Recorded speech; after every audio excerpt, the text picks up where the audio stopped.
lumière jaillit. Dieu est bon. Dieu est bon. En tout temps.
Bienvenue sur Internet ce matin. Et vraiment, pour introduire ce culte, je voudrais juste vous parler de quelque chose. Je voudrais qu'on soit reconnaissant aujourd'hui. Je voudrais qu'on soit reconnaissant pour cette année qui est passée. En cette fin d'année, on est entre Noël et Nouvel An. C'est quand même un culte festif aussi. On a quand même la décoration. J'étais dans une certaine réflexion ces derniers jours où je pense qu'on a vraiment beaucoup de raisons de se plaindre avec tout ce qui se passe autour de nous, avec le fait qu'on ne peut pas fêter Noël avec tout le monde, etc. Et je demandais à Dieu, mais Seigneur, j'ai besoin de joie, j'ai besoin que tu me donnes de la joie. Et je me suis dit, bon ben, où de mieux aller chercher des réponses que dans la Bible. Et donc je suis allée chercher Philippiens, parce que pour moi c'est mon livre préféré déjà, mais c'est un livre qui parle de joie et il dit réjouissez-vous, réjouissez-vous. Et je me suis dit, si je dois trouver quelque chose, ce sera là-dedans. Et effectivement, je suis retombée sur ce verset dans Philippiens 4, 11, 12, où Paul dit « J'ai appris à me satisfaire dans toute situation, que ce soit dans l'abondance ou dans le besoin, la pauvreté. » Et là, Dieu m'a vraiment rappelé une prédication que j'ai faite, comme quoi quand on le prêche, il faut en être rappelé après, sur l'humilité dans le contentement. Et là, je me suis dit, c'est vrai Seigneur, en fait, je dois vraiment me contenter de ce que tu me donnes et être reconnaissante pour ce que j'ai. Et c'est là que je trouve ma joie, c'est dans le fait d'être reconnaissante à Dieu. Pas me concentrer sur ce qui ne va pas, mais me concentrer sur ce que lui me donne. Sur toutes ces choses que vous pouvez remercier Dieu pour. Et vraiment, j'ai cette phrase qui résonne dans ma tête depuis que je suis allée en Angleterre, qu'on m'a dit une fois. Et je voudrais qu'elle résonne dans votre tête aussi, c'est « Il y a toujours une bonne raison de louer ton Dieu ». Il y a toujours une raison de louer ton Dieu. Et c'est dans sa présence qu'il y a la plénitude de la joie. Et on va chanter ce chant qui dit « Compte les bienfaits de Dieu ». Et je veux vous inviter vraiment à ce matin, compter les bienfaits de Dieu. Ou pas ce matin, parce que peut-être que vous le regardez plus tard. Et je veux juste lire un dernier verset, Romains 11, 36, qui dit « C'est par lui, de lui et pour lui que sont toutes choses. À lui soit la gloire au siècle des siècles. Amen. » Et je veux vraiment qu'on ait cette phrase en tête et cette phrase qui dit « Il y a toujours une raison de louer Dieu ». Alors louons notre Dieu ce matin.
Comme Logan va jouer, il va continuer à jouer pour le prochain chant. Je veux vraiment vous inviter à prendre un moment là chez vous, où vous êtes.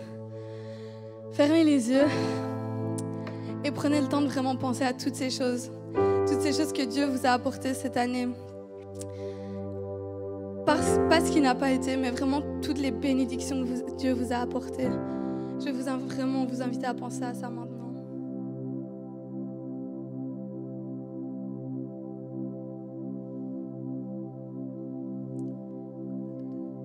Seigneur, je te remercie vraiment pour ta bonté, je te remercie pour ta fidélité, Seigneur, et je te remercie parce qu'on peut avoir un toit sur notre tête, Seigneur, on peut avoir une famille, Seigneur, on peut avoir des amis, Seigneur, et au-dessus de tout, Père, je te remercie vraiment pour ta venue sur cette terre, pour ce sacrifice à la croix, Seigneur. Merci, mon Dieu, parce que tu es bon, tu es fidèle, Seigneur, et nul n'est comme toi, Père. Nul n'est comme toi, Seigneur. Merci parce que chaque jour, tu me donnes des raisons en plus de te louer, de t'adorer. Chaque jour, tu me donnes des raisons en plus de t'admirer, Seigneur. Merci pour ton amour.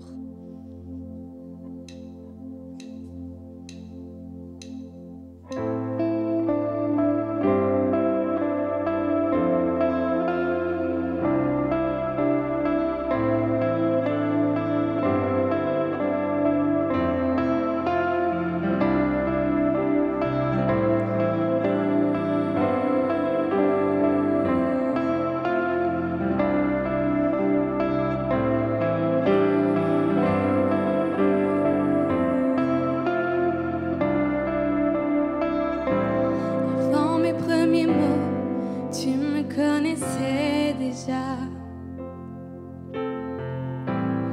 Oui, tu es si bon envers moi. Avant mon premier souffle, tu mis ta vie en moi. Oui, tu es si tendre envers moi. Oh, l'amour envers son extravagant, infini de Dieu. Sans faiblir, il me cherche, il me poursuit, me ramène à lui. Je suis indigne et sans mérite, mais pour moi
être reconnaissant pour tout ce qu'il nous donne. Et en particulier, je pense que savoir qu'on appartient au Roi des Rois, savoir qu'on appartient à celui qui crée toutes choses, qui soutient toutes choses, c'est vraiment une source de paix.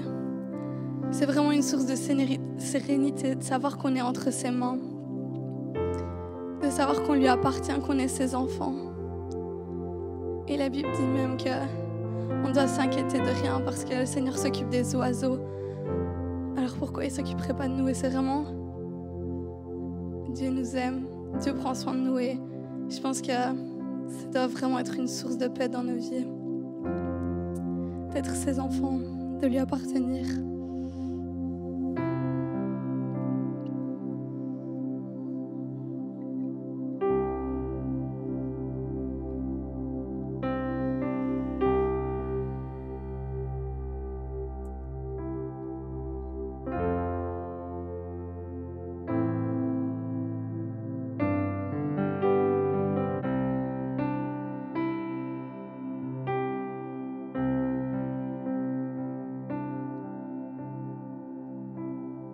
Tu m'as ébloui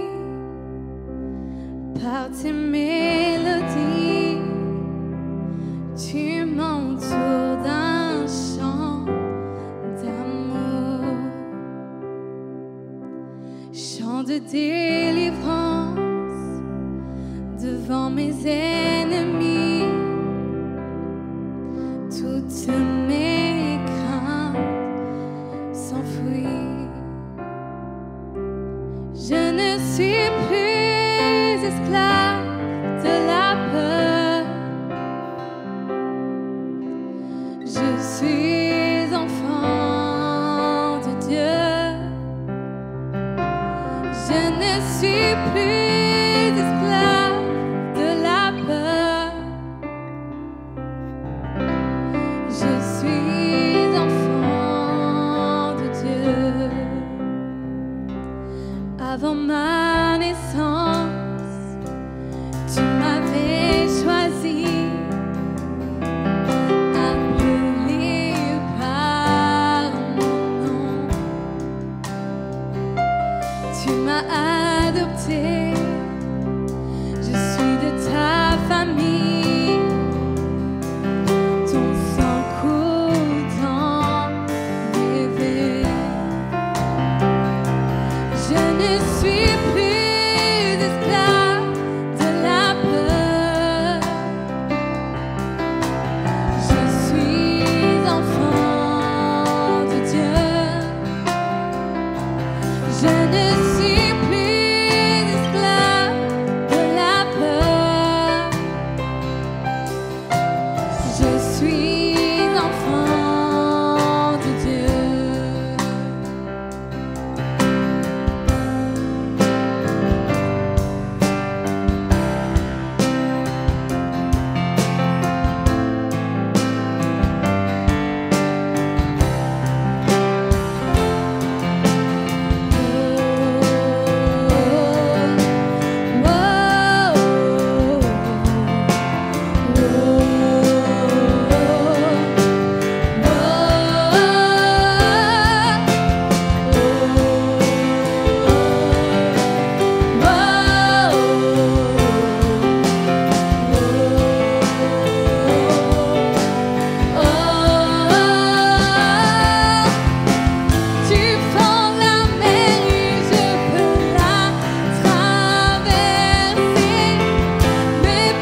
plus esclave de la peur. Je suis enfant de Dieu. Je ne suis plus esclave de la peur. Je suis enfant de Dieu.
Merci à l'équipe de louange pour ce temps béni.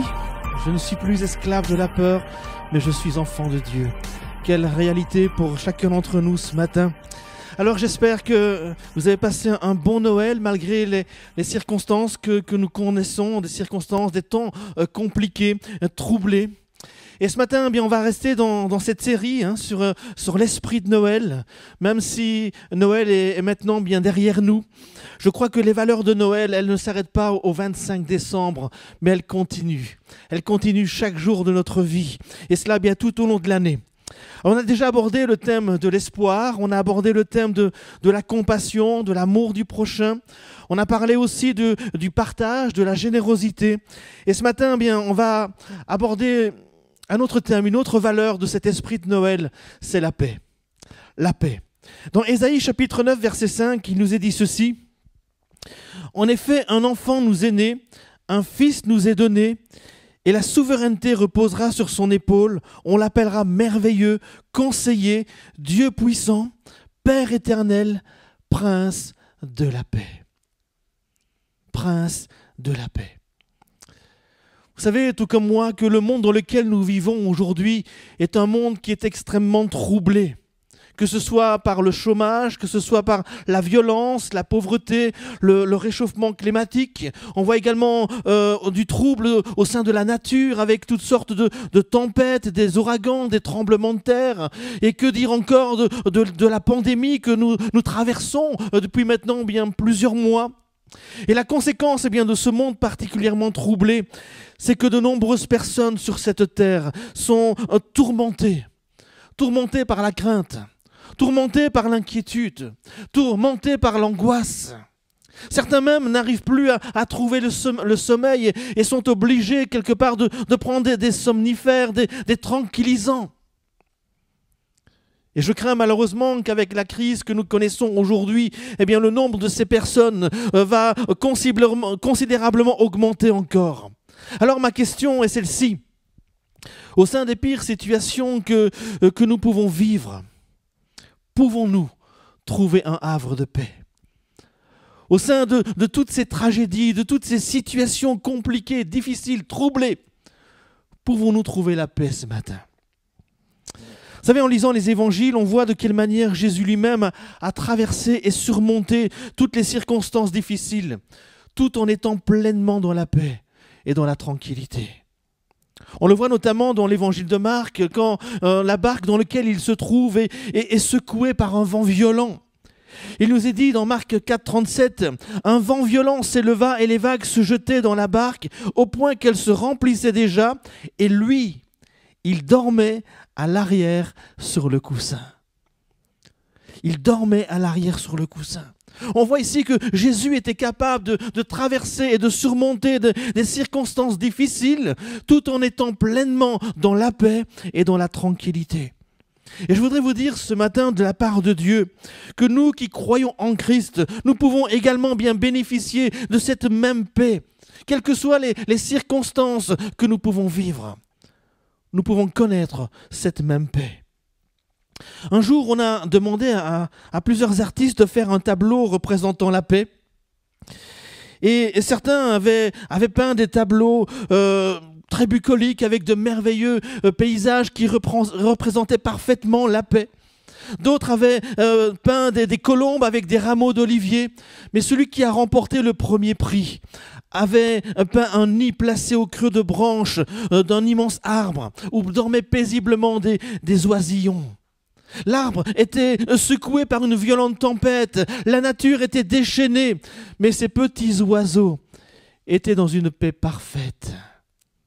Être en paix, bien-aimé, ne veut pas dire être dans un endroit où il n'y a pas de bruit, où il n'y a pas de trouble. Mais être en paix, c'est bien plus souvent être au milieu des difficultés, au milieu des tempêtes, mais être toujours dans la paix dans son cœur. Vous savez, lorsque Jésus dira qu'il nous donne sa paix, qu'il nous laisse sa paix, c'est de cette paix-là qu'il nous parle. C'est de cette paix intérieure, la paix du cœur, malgré les difficultés que nous pouvons traverser. Et si le prince de la paix habite dans nos cœurs, la paix divine, cette paix qui surpasse toute intelligence, eh bien cette paix-là nous appartient, même au milieu d'une nature déchaînée et secouée par de violentes tempêtes. Dans la parole de Dieu, on voit également que parmi le fruit de l'esprit, il y a l'amour, il y a la joie, mais il y a aussi la paix. La paix fait partie de ce fruit de l'esprit. C'est une vertu mentionnée près de 300 fois dans la Bible Louis II. Alors, bien une telle fréquence nous rappelle évidemment l'importance que la paix revêt aux yeux de Dieu ce matin. Et c'est pourquoi il vaut la peine, je pense, de s'intéresser à ce que la Bible nous dit à son sujet. Dans Genèse 3,10, Adam va répondre « J'ai entendu ta voix dans le jardin et j'ai eu peur ». C'est le moment où la paix s'est éloignée de l'être humain. La peur et le douloureux sentiment qu'Adam et Ève ont ressenti dès l'instant où ils ont désobéi à Dieu. Cette paix paisible qu'ils avaient avec Dieu, tout à coup s'est envolée. Cette paix va être remplacée par ce sentiment terrible de la peur. Le climat de paix qui précédait la chute s'est tout à coup dissipé dans les brumes de la culpabilité. La paix s'est éloignée. La paix s'est éloignée et le trouble les a envahis. Leur triste expérience nous rappelle ce matin que quelque part toute forme de culpabilité est destructrice de la paix. La culpabilité est destructrice de la paix. Peut-être avez-vous entendu parler de Richard III, mais l'histoire nous dit que, ayant fait disparaître ses deux jeunes neveux, il était agité par de terribles cauchemars. Et la nuit, il sautait de son lit, il empoignait son épée et il commençait à combattre les fantômes de ses victimes. Sa conscience ne lui permettait pas de vivre en paix. Combien d'hommes et de femmes aujourd'hui vivent avec un passé sombre, un passé qu'ils essayent d'occulter, mais qui les empêche cependant d'être en paix. D'être en paix. Dans la parole de Dieu, on retrouve cette histoire du roi David. Ce roi qui a commis un double délit, à la fois un adultère et un crime. Et le roi David, eh bien, la Bible nous dit qu'il vivait dans le trouble et dans l'agitation. Il gémissait nuit et jour. Il était épuisé comme une plante au plus chaud de l'été. Il n'avait plus ni paix ni joie dans son âme.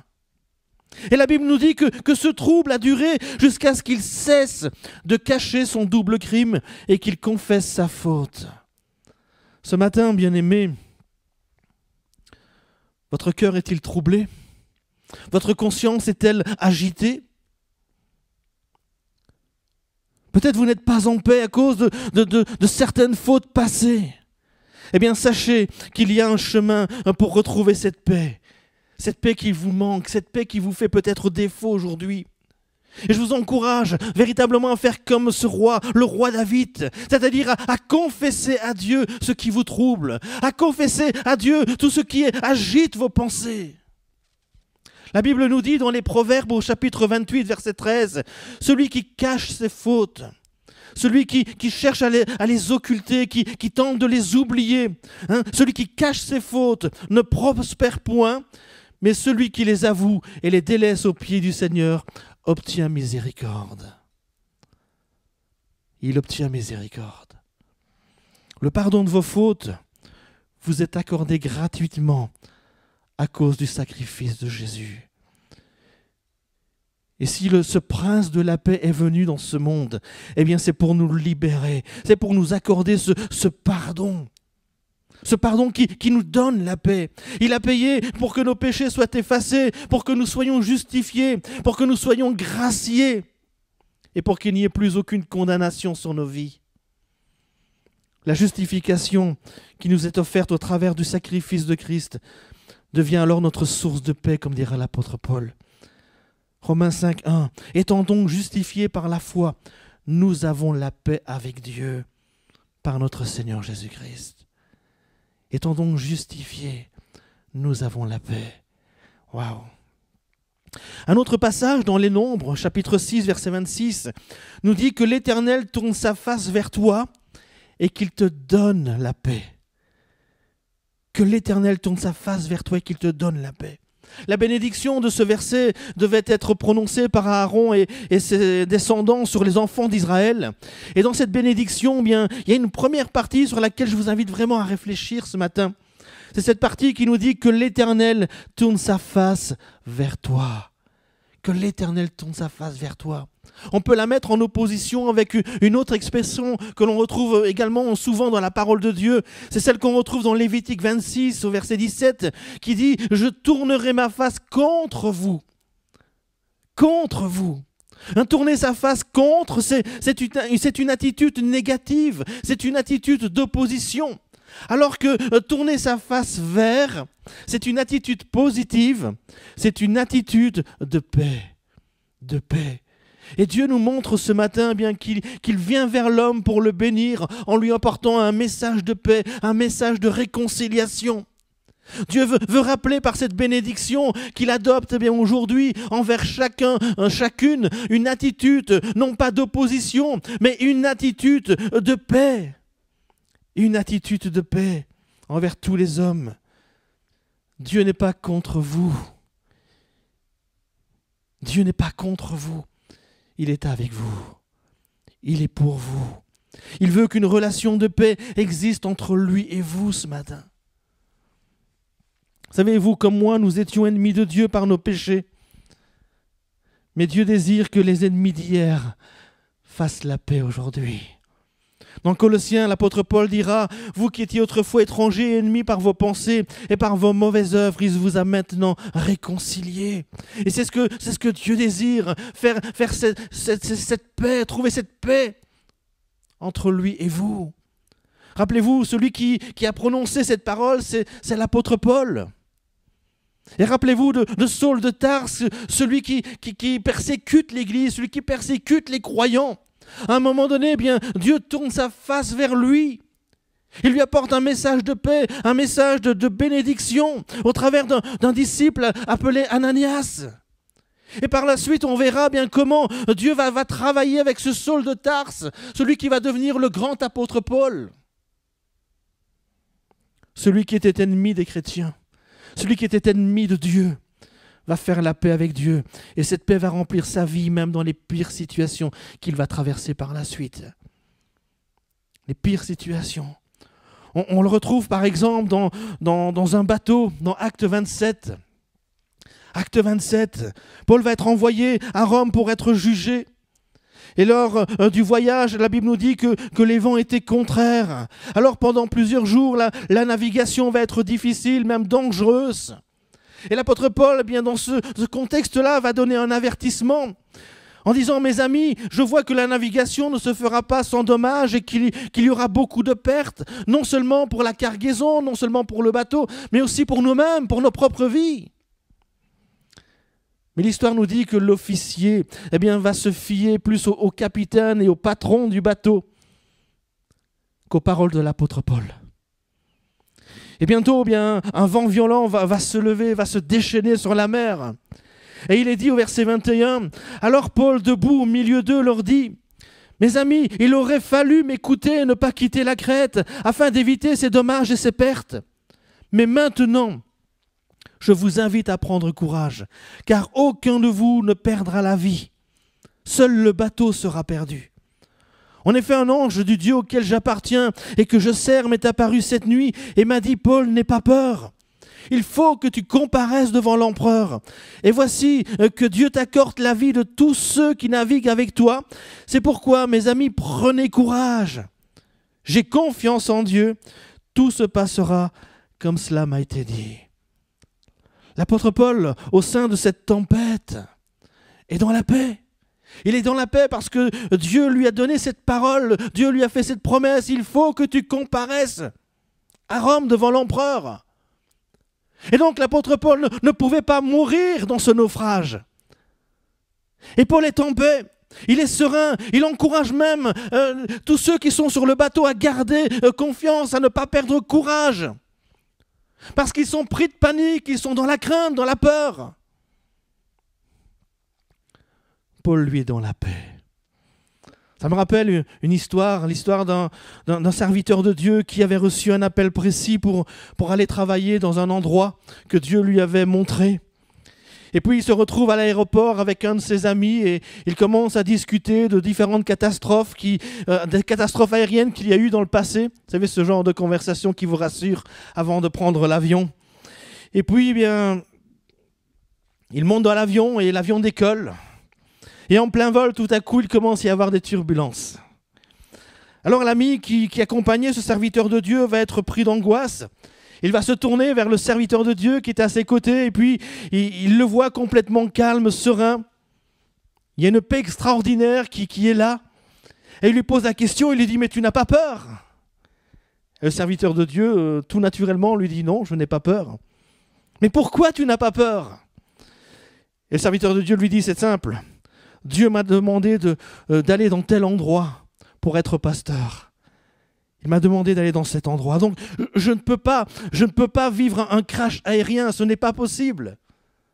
Ce n'est pas possible. » Et ce serviteur était en paix. Alors l'autre l'a regardé bizarrement. On l'imagine très bien. Et le serviteur a dit, voilà, Dieu m'a appelé pour être pasteur. Je ne peux pas mourir dans cet avion.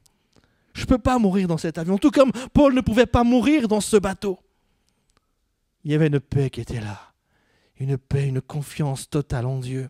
Vous savez, être en paix quand tout va bien, c'est possible. Être en paix quand on a de l'argent, quand on a la santé, quand on a un travail, quand on a une famille, c'est peut-être envisageable. Mais être en paix quand tout s'écroule, quand vous perdez votre travail, lorsque la santé vous fait défaut, là il faut un miracle, n'est-ce pas? Là il faut un miracle.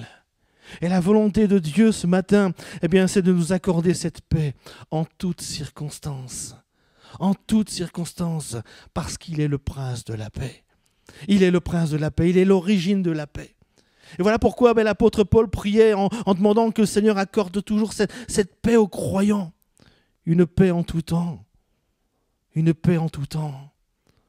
Parfois même dans les situations les plus terribles, les plus dramatiques de nos vies. Une paix réelle. Alléluia.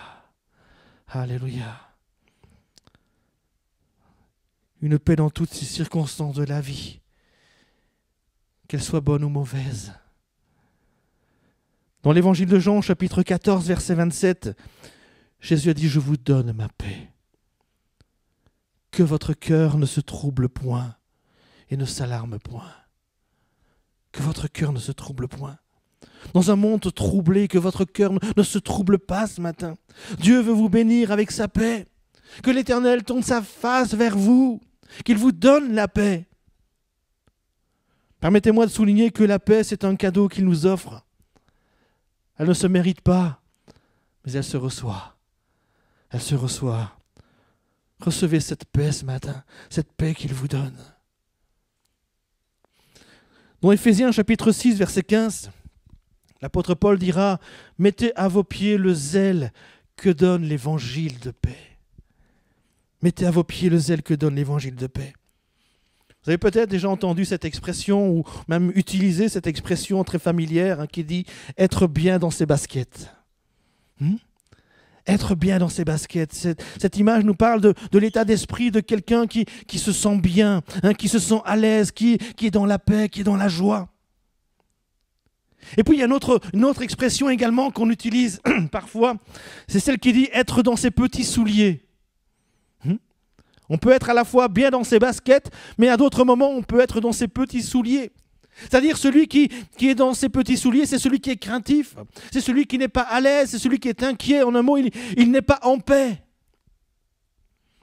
Dieu vous invite ce matin à chausser des chaussures qui vous permettront d'être à l'aise, d'être en paix, même si le chemin est parfois rocailleux et parsemé d'épreuves. Chaussez l'évangile de paix. Celui qui marche sur le sentier de l'évangile à la suite de Jésus sera chaussé des chaussures de la paix. Vous savez, lorsque l'apôtre Paul décrit l'armure du croyant, il s'inspire de l'équipement des soldats romains. Et dans leur pactage, il y avait des chaussures spéciales, des chaussures qui étaient bien attachées aux chevilles et qui portaient des crampons en métal. Les joueurs de foot connaissent ce genre de chaussures. Lorsque vous jouez sur un terrain glissant et que vous jouez avec des semelles lisses, pas facile de tenir debout, de rester debout. Et on a besoin de ces crampons. Et là, ici, de la même manière, ces chaussures leur donnaient de la stabilité pendant la marche, pendant le combat. Elles leur donnaient de pouvoir tenir debout, même sur des terrains glissants. L'évangile, bien-aimé, nous donne de la stabilité. L'évangile nous donne de l'équilibre. L'évangile nous donne de l'assurance. Et parfois, nous sommes amenés à traverser des terrains glissants, des terrains boueux, instables, ou encore à livrer des combats au sein de diverses épreuves. Mais si nous marchons en mettant notre confiance dans les promesses de l'évangile, si nous avons ces chaussures de l'évangile à nos pieds, cet évangile va nous communiquer une paix surnaturelle en toutes circonstances. En toutes circonstances. Je vais revenir quelques instants à ce qui se passe sur le navire où l'apôtre Paul est embarqué. Celui qui rassure, celui qui est en paix, celui qui réconforte les autres, celui qui va apaiser les inquiétudes des uns et des autres, c'est qui? C'est l'apôtre Paul, n'est-ce pas? Pourquoi? Parce que Paul porte à ses pieds les chaussures de l'Évangile. Il porte à ses pieds les chaussures de l'Évangile. Et ce matin, peut-être que plusieurs traversent une tempête. Votre vie est secouée de gauche, de droite, de bas en haut. Alors je vous invite peut-être à chausser les chaussures de l'Évangile. Parce que c'est l'Évangile qui vous donnera de la stabilité pendant la marche. C'est l'Évangile qui va vous donner de l'équilibre. C'est l'Évangile qui va vous donner de l'assurance au sein des difficultés. Même quand on est secoué de gauche, de droite, on tient debout, on reste en paix, on est stable, on est équilibré, on a de l'assurance.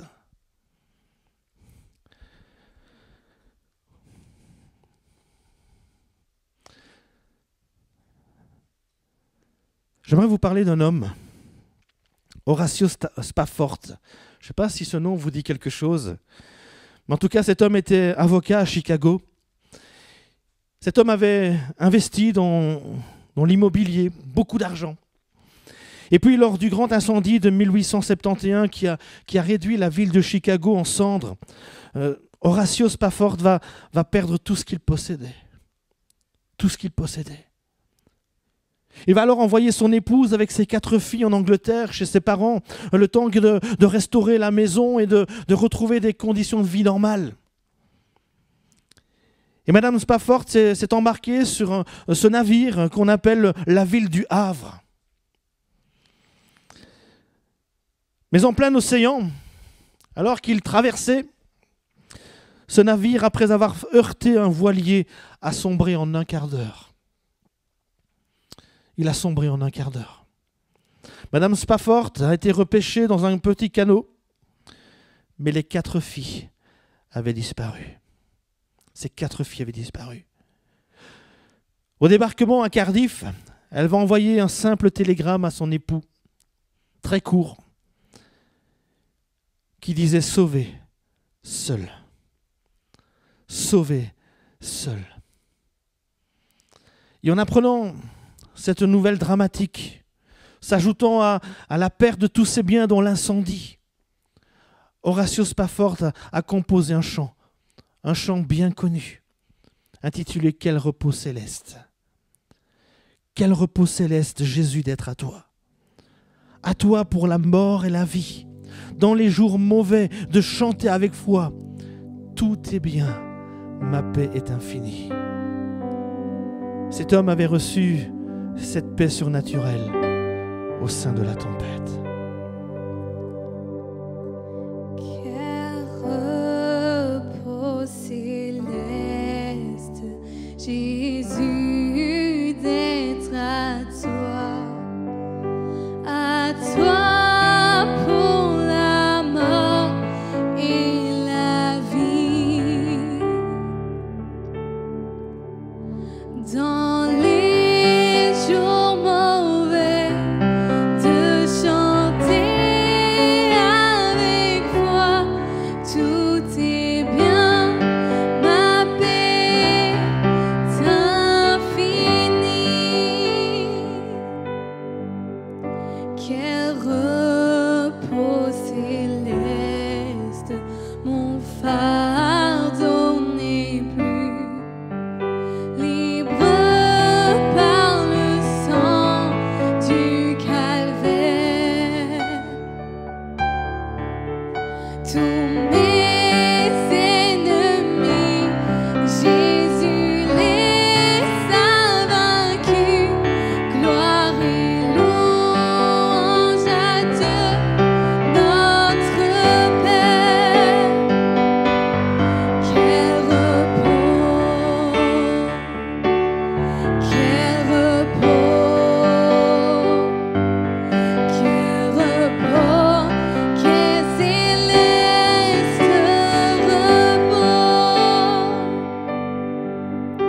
Quel repos céleste quand enfin, Seigneur, auprès de toi j'aurai ma place. Après les travaux, les combats, la douleur, à jamais je pourrai voir ta face. It is well with my soul. It is well with my soul. It is well, it is well.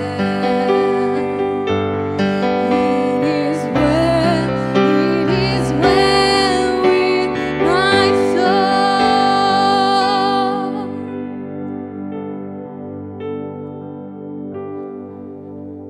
Dans les jours mauvais, ma paix est infinie.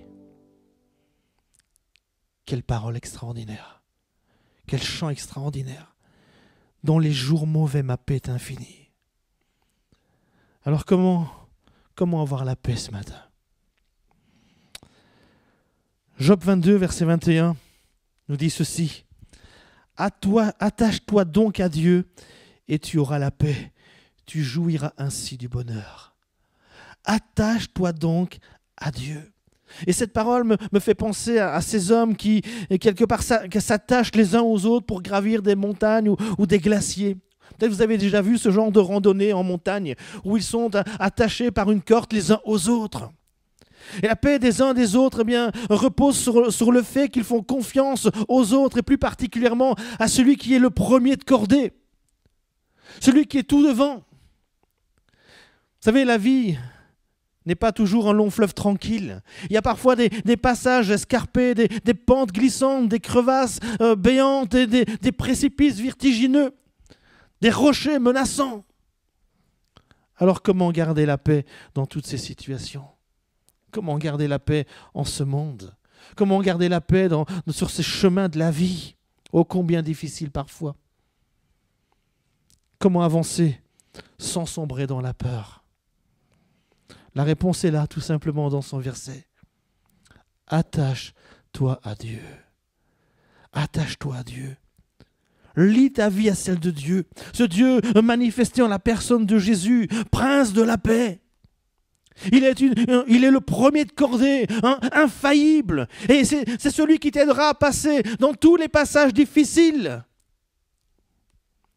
Tu te sentiras en sécurité, en paix, en étant relié à celui qui est le prince de la paix ce matin.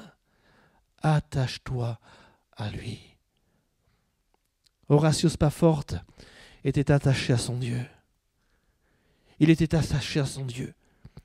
Et c'est ce qui va lui donner cette force, cette paix dans les mauvais jours. Dans les mauvais jours. Alors ce matin, je vais terminer. Peut-être traversez-vous une période difficile dans votre vie où les épreuves se succèdent. Elles se succèdent. Peut-être avez-vous le sentiment que la mer est déchaînée, que tout s'écroule autour de vous. Peut-être êtes-vous dans le doute face à tout ce qui vous atteint, tout ce qui vous arrive. Vous demandez si Dieu est encore là à vos côtés, ou peut-être vous a-t-il abandonné. Je pense que toutes ces questions sont légitimes. Mais alors que vous vivez des heures difficiles, peut-être vous venez de perdre un être cher, ou une terrible maladie vous a touché ou a touché un de vos proches. C'est peut-être une situation dans le couple qui est tendue. Vous venez d'apprendre que votre usine ferme et que vous allez vous retrouver au chômage.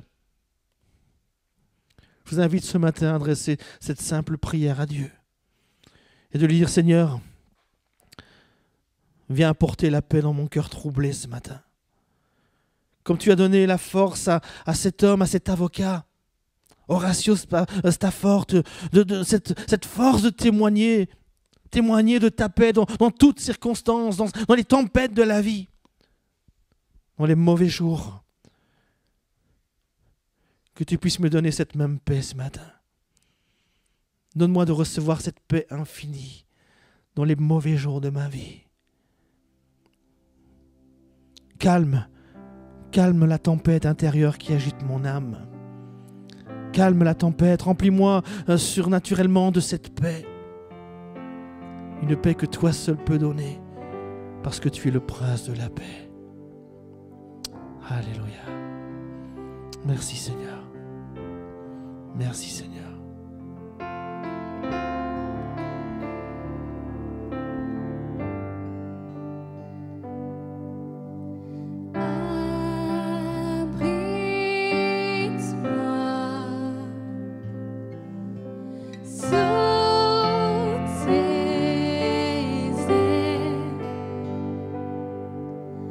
Couvre-moi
Un grand merci au pasteur Bernard pour le message de ce matin. Un grand merci aussi à l'équipe de louange de nous avoir emmenés dans ce bon moment et de nous avoir fait vibrer dans la présence de Dieu. Et je vais reprendre un verset, un passage de ce que le pasteur Bernard nous a partagé. Il nous a parlé que le Seigneur, eh bien, c'est le prince de la paix. Le Sar Shalom, hein, en hébreu, qui peut être traduit aussi le chef de la paix, le commandant en chef de la paix, le gardien de la paix. Et s'il y a bien une chose qui fait la différence, à mon sens, dans la vie chrétienne, eh bien c'est bien ça. S'il y a un fruit de la vie chrétienne qui surprend encore, hein, qui est surnaturel, qui est en dehors parfois de ce qu'on pourrait s'attendre, eh bien c'est la paix surnaturelle de Dieu. Un peu comme les trêves de Noël. Hein, ou ces périodes de cessez-le-feu non officiels, hein, qui ont lieu pendant ce temps de Noël et au réveillon de Noël. Et on se souvient de ce moment particulier, hein, pendant la Première Guerre en 1914, où le 24 décembre, eh bien, en 1914, il y a eu un cessez-le-feu où il y avait les troupes britanniques, françaises et belges qui étaient dans les tranchées près de Ypres. Et puis, à un certain moment, eh bien, ils ont entendu un peu plus loin, venant des tranchées ennemies, ils ont entendu des chants de Noël. C'était Silent Night, douce nuit. Et puis, ils ont remarqué qu'il y avait des sapins comme ça, des sapins de Noël qui avaient été mis. Et puis, doucement, les soldats sont sortis. Et puis, ils ont invité les soldats britanniques à les rejoindre dans le No Man's Land, là, cet endroit, ce paysage dévasté par les obus. Et puis, ils ont commencé à s'offrir des cadeaux. Et puis, ils ont commencé à prendre un temps ensemble. Ils ont même, paraît-il, ils ont même joué au football. Ils ont commencé à discuter. Il y a un chanteur, un chanteur d'opéra, le ténor Walter Kirchhoff, qui était officier dans l'armée à ce moment-là, eh bien, a commencé à chanter un chant de Noël et tous les soldats français ont applaudi. C'était inattendu. C'était incroyable ce qui se passait. Quelque chose qu'on n'oublie pas. Le prince de la paix, quand il vient dans une vie, il bouscule tout. Il bouscule tout. Incroyable. Et pour illustrer ça de façon pratique aujourd'hui, eh bien, je suis heureux d'accueillir notre invitée, Patricia Elot, qui fait partie de l'équipe pastorale. Bonjour Patricia. Bonjour Laurent. Voilà, on est très heureux d'être ensemble. Et bien, les gens qui te connaissent, eh bien, savent que tu n'es pas quelqu'un de Jean foutiste, et que parfois, tu pourrais même être inquiète rapidement dans certaines situations. Et pourtant, il y a 4 ans, eh bien, tu as pu expérimenter que le Seigneur n'était pas seulement ton sauveur, mais qu'il était également, eh bien, le prince de la paix. Tout à fait, tout à fait. Donc, il y a effectivement 4 ans, comme tu l'as dit, lors d'un examen médical, on m'a déclaré que j'avais des marqueurs dans ma prise de sang et donc que ces marqueurs étaient le cancer au niveau de mes ovaires. Et à ma grande surprise, mon gynécologue, qui n'est quand même pas mon grand ami, m'a pris dans ses bras. Il m'a dit « Ça va aller, t'inquiète pas, il y aura des traitements par la suite, mais t'inquiète pas, on sera là. » Et au fond de moi, après avoir eu ce moment-là, une paix était en moi. Et donc, je suis sortie déjà du cabinet du médecin en paix.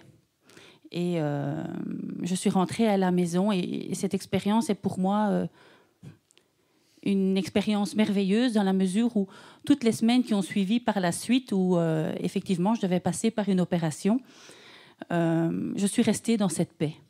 Cette paix était mon quotidien et allait encore plus loin. J'étais dans une joie indescriptible.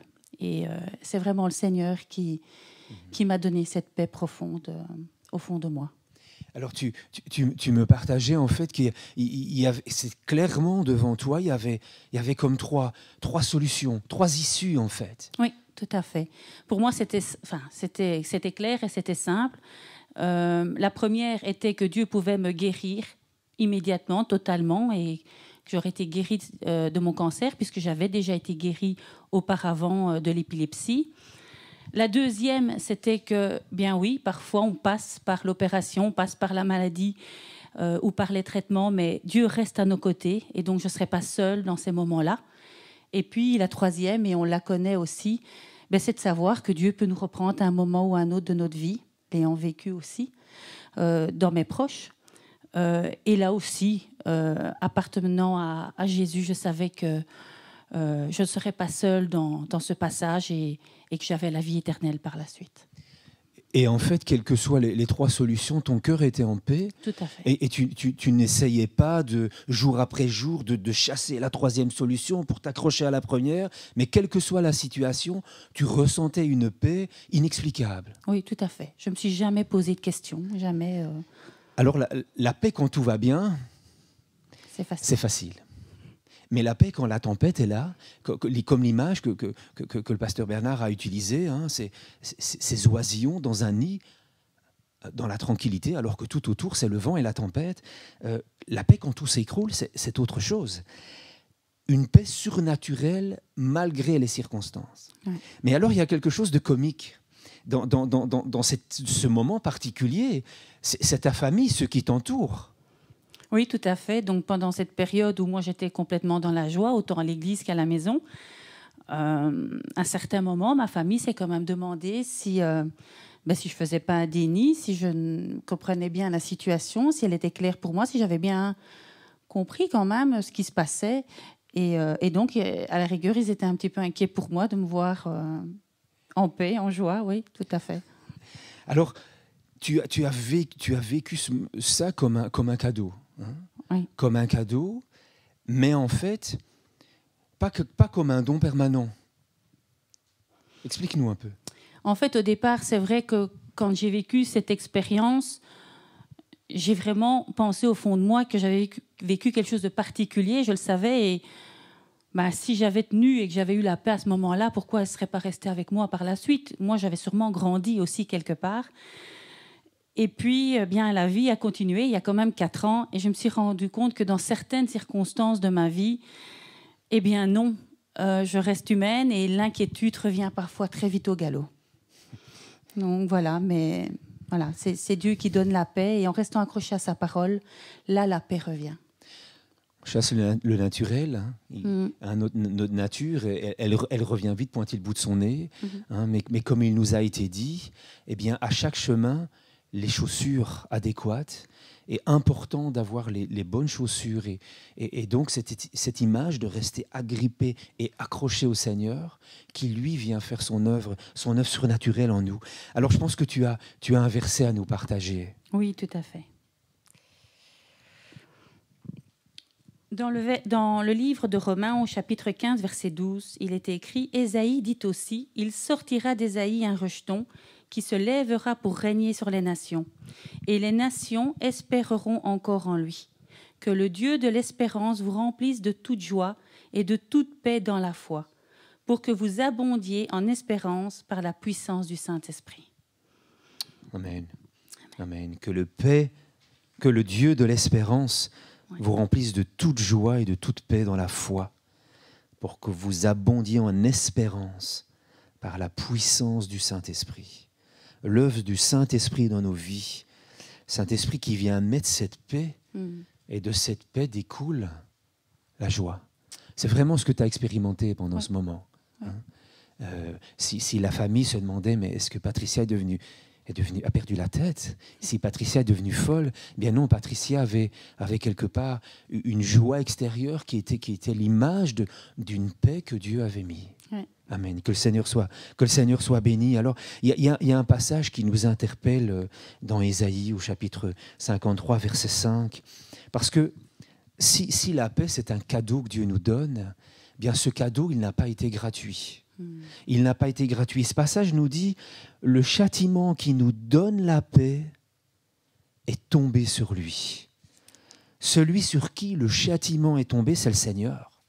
Celui sur qui le châtiment est tombé, c'est Jésus. Alors que si on parle de châtiment, eh bien on parle de justice. Et pour que quelque part justice soit faite, il faut que le coupable soit puni, que quelque part qu'il y ait un jugement qui soit rendu, qu'il y ait un apaisement pour les victimes. Et Isaïe nous dit quelque part ce qu'il faut bien comprendre, c'est que la paix est accordée à ceux qui méritaient la condamnation et le châtiment est tombé sur l'innocent. Le juste, le Seigneur a pris la place du coupable que moi je suis, que nous sommes. Il a été châtié à notre place afin que nous soyons en paix avec Dieu. Nous avons la paix avec Dieu parce que la justice a été rendue. Elle a été satisfaite. Alors c'est l'occasion pour nous de prendre de participer à la scène, ce moment de communion où je vous invite, vous derrière vos écrans, je suppose vous avez préparé ce moment déjà, et où nous allons prendre la Sainte Seine ensemble et nous allons nous rappeler tout ce que le Seigneur a fait pour nous. Il a pris ma place, il a pris notre place, et quelque part, ce qu'il nous a acquis, c'est d'abord cette paix avec Dieu. Cette paix avec Dieu où nous sommes en paix avec lui. La condamnation est partie, la culpabilité est enlevée et nous pouvons ainsi être au bénéfice de cette paix. Alors on va partager le pain ensemble et nous rappeler que oui, le corps du Seigneur a été brisé pour nous.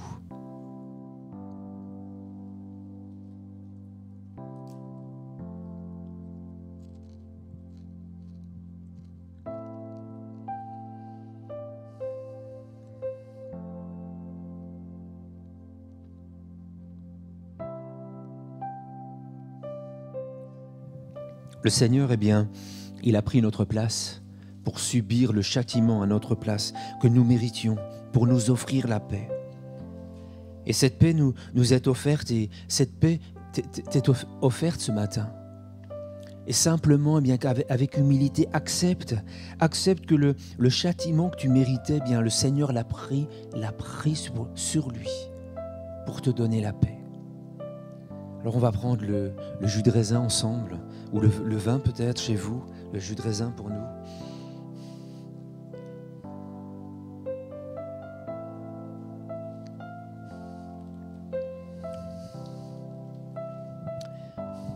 On veut te bénir, Seigneur. On veut te bénir pour ces instants que nous prenons maintenant ensemble. Ton Église est unie ensemble dans la communion. Merci pour cette paix que tu nous accordes, Seigneur Jésus.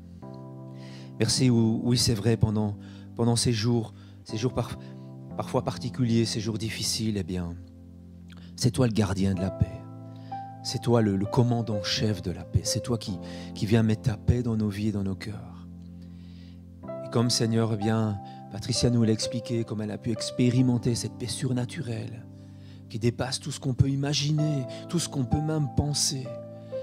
Que cette paix puisse habiter en nous. Et, Seigneur, que nous puissions, Seigneur, rester attachés à toi et te laisser ainsi, Seigneur, nous conduire dans des chemins de paix. Sois béni, sois loué, Père, pour tout ce que tu fais, pour ton œuvre dans nos vies. Dans le nom de Jésus. Amen.